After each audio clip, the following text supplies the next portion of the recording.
사회주의 운동에 관한 이론을 심화시켜 나가면서 그리고 우리 민족이 처한 구체적인 현실에서의 적합한 그런 사상을 찾는 과정에서 주체 사상이라는 그런 새로운 사상을 발견하게 되었고 거기에 제가 깊이 빠지게 되었습니다. 제가 86년 11월에 학생운동을 주도하다가 금거가 되어서 88년 12월에 교도소 2년 정도 교도소 생활을 한 다음에 출소했습니다. 그 뒤에 만재청년동맹이라는 그런 지하 조직을 만들었고 그것을 확대 발전시켜서 민족민주혁명당이라는 그런 지하당 조직을 만들어서 활동을 했습니다. 그리고 그 과정에서 북한을 비밀리에 갔다 오기도 했습니다. 제가 91년에 북한에서 비밀리에 북한을 방문해 달라는 그런 초청을 받았습니다. 그래서 91년 5월에 강화도의 한 야산에서 한밤중 밤 12시에 북한 공작원과 비밀리에 접선을 해서 그래서 강화도의 해안가에 가니까 그게 북한의 반잠수정이 와 있었습니다. 그래서 그 반잠수정을 타고 몰래 강화도 해안을 빠져나가서 북한 해주에 도착을 했고 북한 해주에서 헬기를 타고 평양에 갔습니다. 평양에 갔고 평양에서 그 당시에 한 2주 정도 체류를 했습니다. 2주 정도 체류를 하면서 다양한 사람들을 만나기도 하고 그리고 북한을 일부 돌아보기도 하고 그리고 김일성과 만나서 몇 가지 토론을 하기도 했습니다. 북한을 방문하면서 여러 가지 느낀 점이 많이 있었습니다만 그 중에 간략한 것 몇 가지만 말씀을 드리겠습니다. 일단 김일성과 만나서는 사실 두 차례에 걸쳐서 첫 번째 만났을 때 3시간 반, 두 번째 만났을 때 2시간 정도 같이 이야기를 했습니다. 상당히 긴 시간 이야기를 했습니다만 제가 김일성과 만나면서 느낀 것이 몇 가지가 있는데 그 중에 가장 중요한 것 중에 하나가 김일성이 1930년대 시의 그런 생각에 깊이 빠져서 거기서 벗어나지 못하고 있다는 겁니다. 그러니까 사람이 자신의 신념을 오랫동안 간직하는 것은 좋지만 그러나 세계가 빠른 속도로 변화하고 있고 1930년대의 사회주의와 1990년대의 사회주의가 같을 수가 없고 그리고 1930년대의 세계 정세가 1990년대의 세계 정세가 같을 수가 없기 때문에 끊임없이 세계에 대한 생각도 변해야 되고 정책과 노선도 변화해야 되고 전략 전술도 변화해야 하는데 그러나 김일성은 그 생각이 화석화되어서 어떤 조금의 변화 발전도 관찰되지 않는다고 하는 것입니다. 그리고 김일성과 만나면서 느꼈던 상당히 충격적인 사실 하나가 더 있습니다.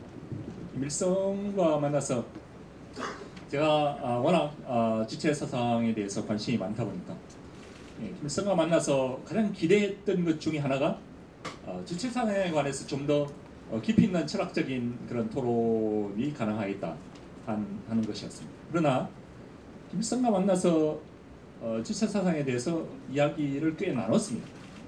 우리가 주체 사상에 대해서 얘기를 하자면 그 핵심은 주체 철학입니다. 주체 철학에 대해서 얘기를 하지 않고 주체 사상에 대해서 얘기를 할 수가 없습니다. 그런데 김일성은 주체 사상에 대해서 얘기를 하면서 주체 철학에 대한 얘기를 한마디도 안 해요. 계속 민족 공산주의에 관한 그런 얘기만 계속합니다.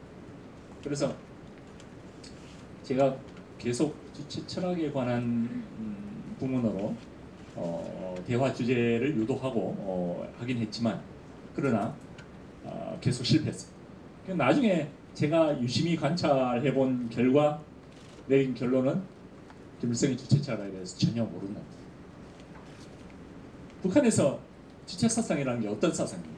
주체 사상이란 북한에서 어린애부터 노인에 이르기까지 그 자꾸 하나 틀리지 않고 완전히 외워야만 되는 절대적인 그런 지도 사상이 바로 북한에서 주체 사상입니다.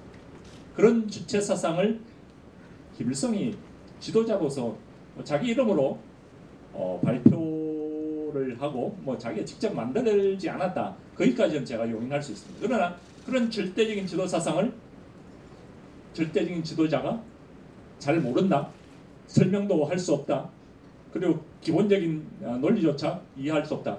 이거는 저는 최소한의 책임감 그리고 지도자로서의 최소한의 성실성 이런 것이 결여된 것이다.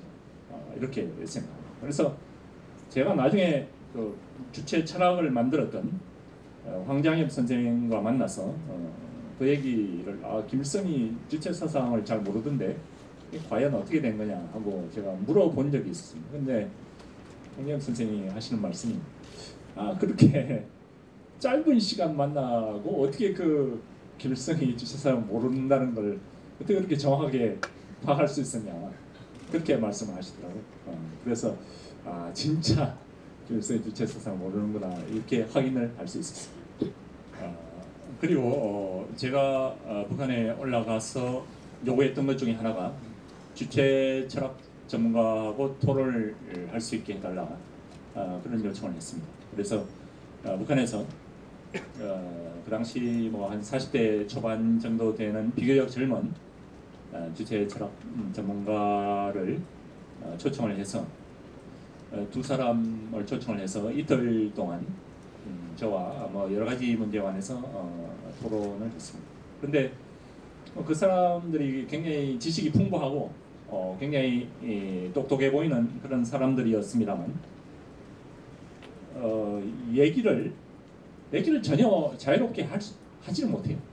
그래서 무슨 어떤 상식적인 그런 문제에 대해서 설명할 때는 아주 자세하고 정확하게 그렇게 설명을 잘 하면서도 아주 논쟁적인 그런 문제에 가서는 앵무새처럼 교과서에 실려있는 그런 얘기만 반복할 뿐 전혀 어떤 토론을 주고받는 그런 토론이 전혀 되지 못하고 무슨 벽에다가 얘기하는 그런 느낌이 들 정도로 전혀 어떤 자유로운 토론을 전혀 할 수 없는 그런 분위기였습니다. 그래서 제가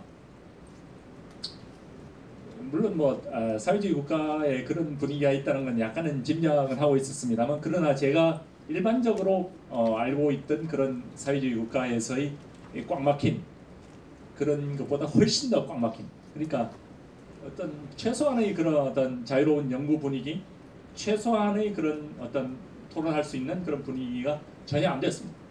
그래서 제가 나중에 북한 방문하고 나서 몇 년 후에 후배들한테 이런 질문을 한 적이 있습니다.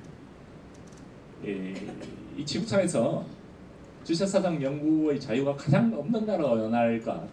제가 후배한테 그렇게 물어보니까 후배가 그거야 당연히 우리 국가보안법이 있는 우리 대한민국이 아닐까요? 그렇게 대답하는 거예요.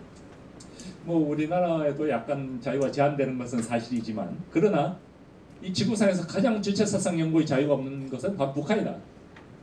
우리가 사실 정부에서 제한은 하긴 하지만 우리가 나름대로 북한에 관한 자료, 주체사상에 관한 자료 이런 걸 얼마든지 구할 수 있고 우리가 매일 주체사상에 관해서 토론도 하지 않느냐. 그러나 북한에서는 정부에서 제시하는 것에서 자꾸 하나 틀린 그런 어떤 주장도 그 어떤 토론도 그 어떤 글도 용납되지 않습니다. 그래서 따라서 북한에서 주체사상에 관한 조금의 정부에서 제시하는 그 틀을 조금이라도 벗어나는 어떠한 연구도 토론도 할 수 없다. 따라서 전 세계에서 주체사상 연구가 있잖아요. 가장 없는 나라가 바로 북한입니다.